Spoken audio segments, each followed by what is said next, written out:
চাঁপাইনবাবগঞ্জের পদ্মা নদীর পানি কমতে শুরু করেছে।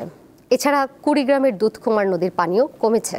তবে যমুনা নদীর পানি বেড়ে যাওয়ায় সিরাজগঞ্জের একাধিক এলাকায় বন্যার আশঙ্কা দেখা দিয়েছে। বর্তমানে পদ্মায় পানির সমতল 21.73 মিটার, যা বিপদসীমার 32 সেন্টিমিটার নিচ দিয়ে প্রবাহিত হচ্ছে। উত্তরের আরেক জেলা কুড়িগ্রামের দুধকুমার নদীর পানি কমে বিপদসীমার সমান রয়েছে। এছাড়াও জেলার তিস্তা, ধরলা, ব্রহ্মপুত্র নদের পানি কিছুটা কমেছে। তবে উজান থেকে নেমে আসা পাহাড়ি ঢল আর ভারী বৃষ্টিতে সিরাজগঞ্জে যমুনা নদীর পানি বৃদ্ধি অব্যাহত রয়েছে। একই সাথে বাড়ছে করতোয়া ও হুড়া সাগর সহ অভ্যন্তরীণ নদ নদীর পানিও।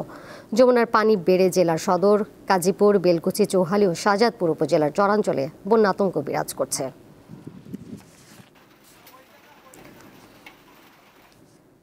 উত্তরাঞ্চলের নদীগুলোর পানির সবশেষ খবর জানাতে কুড়িগ্রাম থেকে এই মুহূর্তে সরাসরি যুক্ত রয়েছেন সহকর্মী ইউনুস আলী। ইউনুস, নদ নদীগুলোর পানি এখন ঠিক কি পর্যায়ে রয়েছে? পানি উন্নয়ন বোর্ডের কর্মকর্তারা কি বলছেন? সবশেষ পরিস্থিতি জানাবেন আমাদেরকে।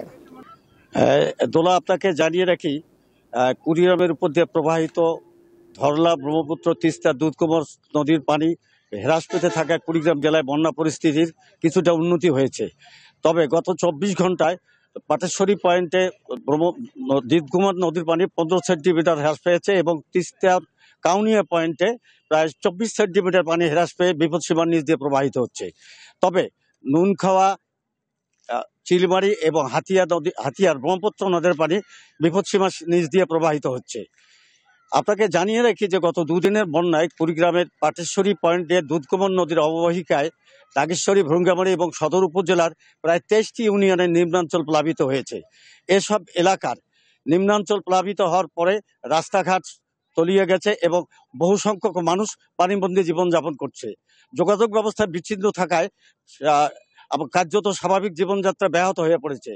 অন্যদিকে কুড়িগ্রামের বিভিন্ন নদ নদীতে ভাঙন শুরু হয়েছে। ভাঙনের তীব্রতার প্রায় 30 থেকে 35টি স্পটে ভাঙন শুরু হয়েছে। এদিকে পানি উন্নয়ন বোর্ড জানিয়েছে যে উজানে বৃষ্টি না হলে কুড়িগ্রামের নদ নদীর পানি বৃদ্ধি পাবে না। দোলা, এই ছিল আমার কাছে কুড়িগ্রামের সর্বশেষ।